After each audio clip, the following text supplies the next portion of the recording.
Dewan Perwakilan Rakyat Daerah DPRD Kabupaten Magetan Komisi A bersama Dinas Pemberdayaan Masyarakat Desa Kabupaten Magetan menerima audiensi dari PPDI Magetan berkaitan dengan BPJS yang belum tercover sebagian dari PPDI pada hari Kamis 13 Januari 2022. Sebagai informasi, dari pemerintah daerah Kabupaten Magetan sudah menganggarkan dan mengalokasikan dana anggaran untuk mengcover bagi perangkat desa yang ada di Kabupaten Magetan. Namun, ada beberapa kendala teknis, aturan-aturan yang harus disinkronkan dari keputusan yang ada. Menanggapi hal tersebut, Ketua DPRD Magetan Haji Sujatno SEMM menuturkan bahwa berkaitan dengan BPJS yang belum tercover sebagian dari PPDI, pemerintah Kabupaten Magetan sudah menganggarkan dan mengalokasikan dana anggaran untuk mengcover bagi perangkat desa di Kabupaten Magetan pada hari Kamis 13 Januari 2022. Namun, ada beberapa kendala teknis, aturan-aturan yang harus disinkronkan dari putusan yang ada. Nantinya kita akan komunikasikan dan diskusikan untuk mengcover BPJS dan pihaknya akan melakukan studi ke desa lain yang sudah bisa mengcover itu menggunakan peraturan yang mana. Beliau menambahkan banyak hal yang harus dilakukan untuk bisa mengcover BPJS semua perangkat yang bergabung di PPDI Kabupaten Magetan. Untuk rencana ke depan mengenai perda, kita harus berbicara secara komprehensif. Kalau bisa diselesaikan dengan perbuk. Kenapa harus pakai perda? Dan DPRD akan terus melakukan studi ke daerah lain untuk lebih mengetahui peraturan mana yang dipakai desa untuk bisa mengcover BPJS tersebut. Kita dari DPRD dengan Komisi A, lalu dengan Dinas PMD, bagian keuangan, bagian hukum, menerima audiensi dari PPDI, Persatuan Perangkat Desa Indonesia Cabang Magetan. Jadi maksud dan tujuan tentunya berkaitan dengan BPJS yang belum tercover dari sebagian bagi anggota PPDI. Jadi tadi sudah jelas dari pemerintah daerah Kabupaten Magetan itu jelas sudah menganggarkan, mengalokasikan dana anggaran untuk mengcover BPJS bagi perangkat desa yang ada di Magetan. Tapi ada beberapa kendala berkaitan dengan teknis, aturan-aturan yang ini harus disinkronkan dari keputusan yang ada. Nanti akan kita komunikasikan, kita diskusikan bagaimana untuk mengcover BPJS itu peraturannya ada. Nanti kita diskusikan. Lalu yang kedua, kita nanti juga akan melakukan studi lah. Jadi daerah lain, desa lain yang saya kira aturannya sama, yang sudah bisa mengcover itu menggunakan peraturan yang mana. Jadi nanti banyak hal yang harus kita lakukan sehingga pada intinya kita bisa mengcover BPJS semua perangkat yang tergabung di PPDI Kabupaten Magetan. Itu berkaitan dengan itu sebenarnya diatur di Peraturan Menteri Dalam Negeri, peraturan yang lain-lain khusus untuk pelindungan pekerja terhadap BPJS. Kalau kita berbicara perda itu tentunya yang komprehensif lah, jadi yang lebih luas. Kalau itu bisa diselesaikan dengan perbu, kenapa harus pakai perda? Itu. Nah, makanya wilayah lain nanti mana kita tadi minta info, kalau memang tak perlu kita nanti melakukan studi di daerah yang lain pakai peraturan yang mana. Ditambahkan Kepala BPJS Madiun Henry menuturkan semua ini bisa dilakukan karena BPJS ini sudah tersistem. Semua dilakukan di daerah dan ini menggunakan sistem informasi dari kantor pusat. Semua aturan-aturan yang ada, regulasi maupun perpres dan terakhir ada impres, semua diakomodir dalam sistem. Itu sudah menjadi sistem dari pusat secara autosistem. Dari regulasinya, perhitungan tersebut diambil menjadi dasar perhitungan adalah UMK kabupaten dan dasar pemotongan ini hanya 1%.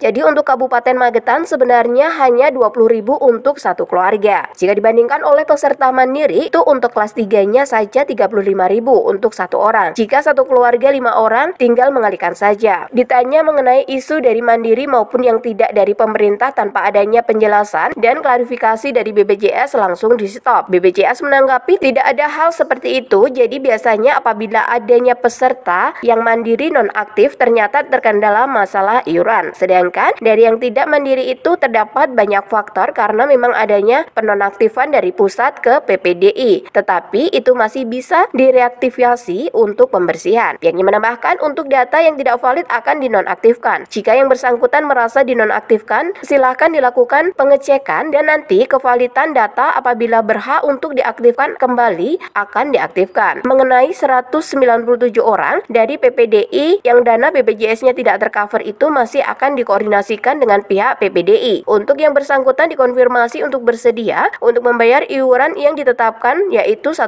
dari UMK kabupaten. Kita langgahi karena BPJS Kesehatan sendiri sudah tersistem. Semua yang kita lakukan di daerah ini menggunakan sistem informasi yang dibuat oleh kantor pusat. Jadi semua aturan-aturan yang ada, regulasi-regulasi baik itu Perpres maupun yang terakhir ini ada Impres ya, itu semuanya diakomodir dalam sistem.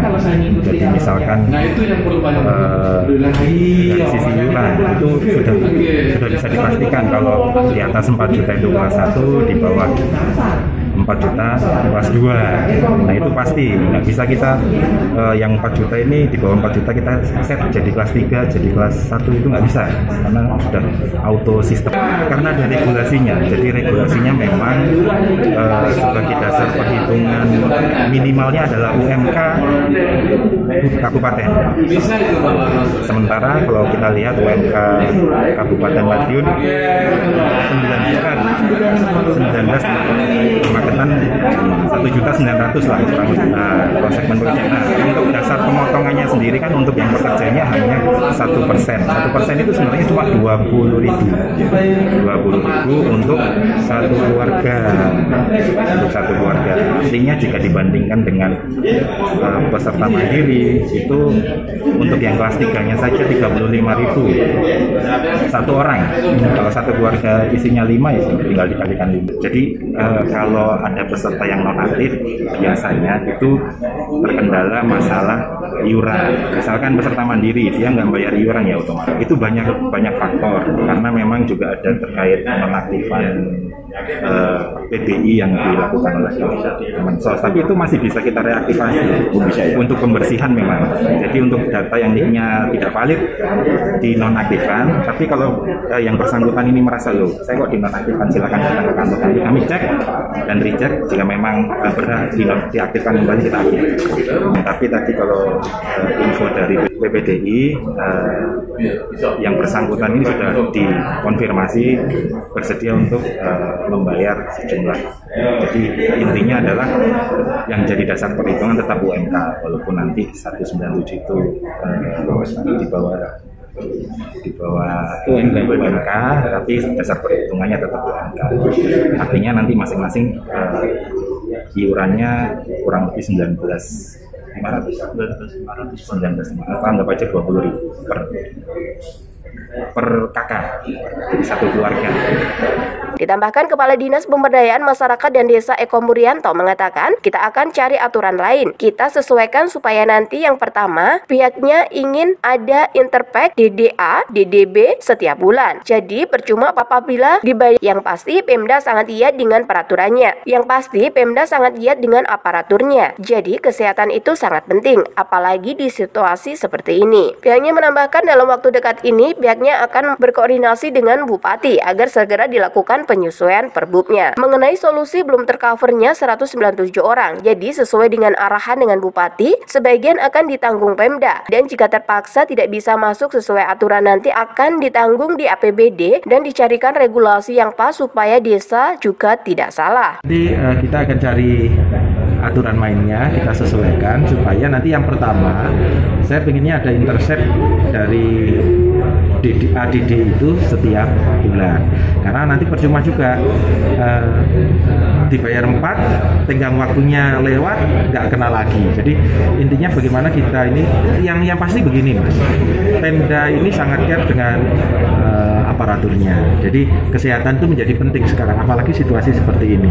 Nanti insya Allah dalam waktu dekat ini saya laporan Pak Bupati, kemudian perbubnya nanti akan kita sesuaikan. Sesuai arahan Pak Bupati, jadi nanti sebagian di Pemda yang terpaksa sesuai aturan nggak bisa masuk nanti biar ditanggung di APBD. Tapi kita carikan regulasi yang pas supaya desa juga tidak salah. Eva, Trans TV mengabarkan.